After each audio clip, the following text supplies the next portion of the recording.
Before we begin, I wanted to let everyone know that Lanco Federal Credit Union is a 2019 Diamond sponsor of Main Street Mount Joy, and they are also our video sponsor, so please check them out. Lanco FCU is a not-for-profit financial institution owned by their members, and with over 10,000 members, you are likely to have friends, family, coworkers, and neighbors who are already member owners. Instead of paying shareholders, they return excess earnings to their members through competitive rates on deposits and loans, rewards programs, lower fees, and so much more. So check them out at www.lancofcu.com.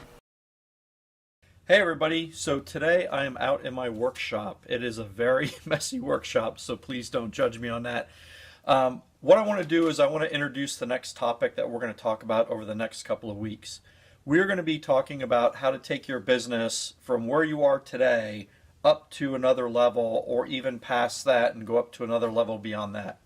So what we're going to do is we're actually going to use my side business as my woodworking business as an example of things that I'm going to be doing, some decisions that I'm going to make, and why I'm making those decisions and how I'm making those decisions to decide how I could take a hobby up to a business and then take it even to the next level, and then, beyond that as well. I have some really big decisions I need to make with this woodworking business that I have. I have the potential to get some really big clients. I have potential to do some really interesting work, and I'm also getting known nationally for some of the stuff that I do.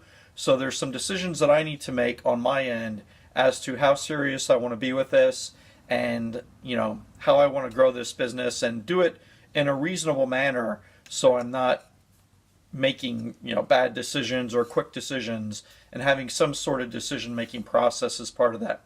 So just so you guys know what I do, I make these little Harry Potter wands for people. They're really popular in craft shows. Kind of zoom in on a. So I do have a lathe, and I lathe out all these different pieces of wood to make these wands. That's one product I do. I'm really known for the bowls that I make. I like bowls with holes in it, and that's kind of my signature. So I like to do bowls with holes. And I also do a lot of other things like cutting boards. So I make some really unique cutting boards. This is oak from a house floor that's over 100 years old in Mount Joy. So when people are ripping out floors, I try and get the wood, and then I plane it down and make these cool little cutting boards as well. So what are some things that we're going to be talking about over the next couple of weeks? This is an introduction to kind of get you ready for what we're talking about. So as we're going into this, we're going to take it in small little phases and help you decide what you're going to do and how you're going to make decisions about your business. So we'll talk a little bit about writing a plan. Not necessarily a business plan, but what kind of growth plan do you have? Do you have any kind of idea on where you want to go, the steps you want to take to get there, and can you break it down into manageable little areas to make it easy to digest and move on from one step to another step to another step? And is there a chance that you can go from here all the way over to here and skip the steps in between? And does it really make sense to do something like that? We'll talk a little bit about branding and how your branding will have to change for your business as you start from here and you go up to here. What are the things that you need to think about when you go from here to here? And who are the companies that you want to work with? What kind of companies do you want to work with? We'll talk a little bit about website stuff, logos, some basic marketing things, some basic advertising things. Where do you advertise? How do you advertise? What advertising is best for you? Stuff like that some people don't even think about. They just grow and grow and grow and don't make any decisions about it. So those are going to be two things that we'll talk about. There's going to be, 5 or 6 more weeks that we'll talk about this. And I really, if you have questions, I really hope that you would get back to me and let me know what you think about the series and what other specific questions that you have. But what I'd like to see is if there's anyone that wants me to work with them and kind of do it as a case study, if you don't mind sharing some of the information that you've attempted to do to see if it works and if it's workable for other people in the business corridor area as well. I think that'll be really useful for people.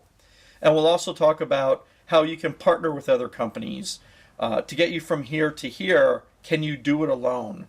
Or are there other companies that you need to kind of help you to get from here to here? And then maybe you could do this step on your own but then you need someone else that can help you from here up to here. And the other thing to think about is, do you really want to be up here? Because when you're down here, you have a certain number of employees, you have a certain amount of responsibility, you have a certain market that you deal with and budget that you deal with. But when you go all the way up here, that could bring on a whole new set of problems. New employees, management styles, different geographic areas, the need to obtain a certain amount of profit per month to keep you up here instead of down here where usually the profit's a little bit lower and easier to attain. So those are some things we're going to be talking about over the next couple of weeks. And again, if you have any specific questions, please reach out to me at the email below, and go to our website and send a question through that as well. So I look forward to working with you and walking with you on this journey, and hopefully you'll be able to see how I'm growing my business and some of the things that happen to me over the next couple of weeks. And maybe I'll make the right decisions, maybe I don't.